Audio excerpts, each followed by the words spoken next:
ஓம் நம சிவாய ஓம் அகத்தீசாய நம. பாரம்பரிய சித்த வைத்தியர்களுக்கும் சித்த வைத்திய ஆர்வல சகோதர சகோதரிகள் அனைவருக்கும் அரியன் ஆத்ம வணக்கம். நம்ம இந்த பதிவில் எதை பற்றி பார்க்க போகிறோம் அப்படின்னா, பாசான அண்ட தைலம் அது செய்முறை பற்றி பார்க்க போகிறோம். இது எதை குணப்படுத்துது அப்படின்னா, ஸ்ட்ரோக், அதாவது மூளையில் ஏற்படக்கூடிய இந்த இரத்த கசிவினால் ஏற்படக்கூடிய பாரிசவாதம், அதனால் கை கால்கள் சுவாதீனம் இல்லாமல், உணர்ச்சி இல்லாமல் செயல்படாமல் இருக்கக்கூடிய அந்த கை காலுக்கு மேலே நல்லா தேய்க்கக்கூடிய ஒரு தைல முறை தான் இது. இந்த தைலம் வெளி உபயோகம். உள்ளுக்கு மருந்து மருத்துவர்கள் டாக்டர்களுடைய பரிந்துரையில் எடுக்கலாம். இப்போ நம்ம செய்கிறது வெளியில் உபயோகக்கூடிய மருந்து தான். அது பார்த்திங்கன்னா தைலம், அது பாசான அண்ட தைலம். இது செய்கிறதுக்கான நாட்டுக்கோழி முட்டை. இந்த நாட்டுக்கோழி முட்டை நம்ம எங்கே வாங்கினாலும் அதில் பண்ணை கோழி வந்துடுது. அதனால் ஒரு 30 கிலோமீட்டர் நம்ம இடத்துல போய் இதை வீட்டு வளர்ப்பு கோழியிலேயே பார்த்து கலெக்ஷன் பண்ணி வாங்கிட்டு வந்தோம். ஒரு 40 முட்டை. இது வெள்ளை பாசானம். வெள்ளை பாசானம் சுத்தி முறை, கட்டு முறையெல்லாம் நம்ம யூடியூப்பில் போட்டிருக்கேன், பார்த்துக்குங்க. இது சுத்தி பண்ணி தான் சேர்க்கணும். நமக்கு சுத்தி பண்ணி கட்டின பாசானமே இருந்தது, அதனால் அதையே சேர்த்திட்டோம். சுத்தி பண்ணாமல் வெளி உபயோகமாக இருந்தாலும் உபயோகிக்கக்கூடாது. இது அந்த முட்டையை வேக வச்சு அதை நல்லா பொடி பண்ணி வச்சுருக்கோம், உதிர்த்து வச்சுருக்கோம். இந்த முட்டையிலிருந்து வரக்கூடிய தைலமும் இந்த வெள்ளை பாசானத்தை அது மேலே போட்டு ரெண்டையும் கிளறி எடுக்கிற முறை தான் இந்த அண்ட தைல முறை.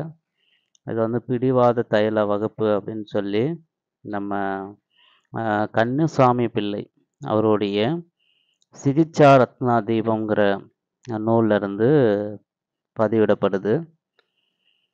நம்மளுடைய யூடியூப், நம்மளுடைய நோக்கம் பாரம்பரிய சித்த மருத்துவம் எல்லோருக்கும் போய் சேரணும்.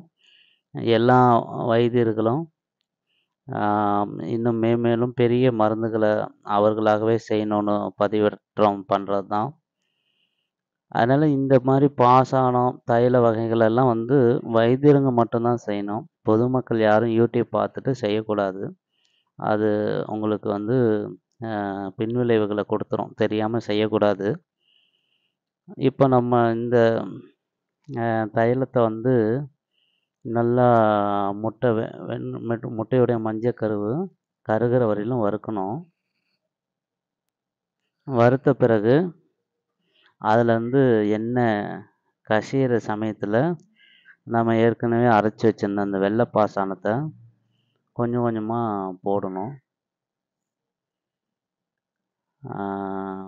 அவர் ஜாஸ்தியாக கொட்டிடுங்கிற அந்த பயத்திலேயே கொட்டுறாரு. அதனால தான் கை கால் நடுங்குது. அவருக்கு எதுவும் பக்கவாதம் கிடையாது. அதுக்கு சிறு போட்டு நல்லா கிளறிட்டே வரணும்.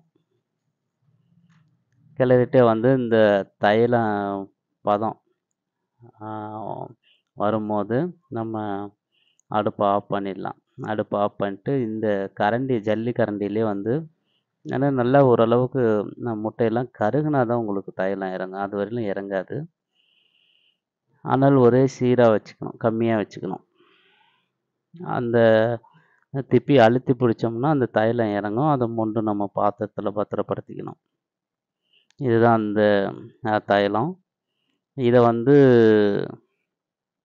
கை கால் சுவாதீனம் இல்லாமல், அசைவு இல்லாமல் இருக்கக்கூடிய இடங்களில் நல்லா தேய்ச்சிட்டு வந்தோம் அப்படின்னா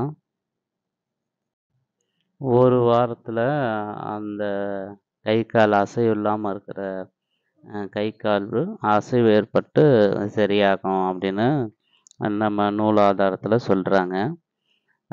இது ஓரளவுக்கு உண்மையும் கூட. ஏன்னா இது 2 பொருளுமே பெரிய பொருள். அண்ட தைலமும், வெள்ளை பாசானமும். அதனால் இதை வந்து நம்ம எடுக்கும்போது, அதாவது தேய்க்கும்போது வெளி உபயோகம் மட்டும்தான். புறம் மருந்து இது. அதனால் இந்த தைலத்தை வெளியே உபயோகம் மட்டும்தான் பண்ணணும்.